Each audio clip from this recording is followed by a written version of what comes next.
Yang kita mengharapkan adalah kalau betul itu adalah ukuran kepandaian, then be honest lah dengan measurement. Be honest lah. Berintegriti lah. Berintegriti lah. Again ni pergi ke situ juga lah. Dia balik ke situ lah. Contoh, tonton Teruskan. Tonton kerja government, tuan-tuan tahu saya cakap ni betul, tuan-tuan tak boleh nafikan. Tuan-tuan di bawah, tuan-tuan yang menghadap benda tu panas, terik, berpeluh, sakit hati dengan vendor, supplier, bermain dengan data, ambil report, WhatsApp, tuan yang buat report. Bila submit ke peringkat pertengahan middle management kata adjust sikit ni, nanti kena maki ni, nanti kena marah ni, nanti cantik ni. Middle management dah buat macam tu. Benda tu berlaku. Come on lah. Bukan 1-2 kementerian saya dah dapat cerita.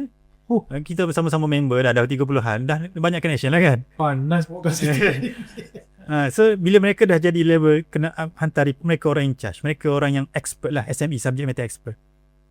That happen lah. Alam, aku hantar aku report cantik ni, kena tegur ni, kena adjust sikit, so masuk level medium, adjust sikit, tinggi sikit, adjust sikit, dapat yang tinggi sekali tu cantiknya.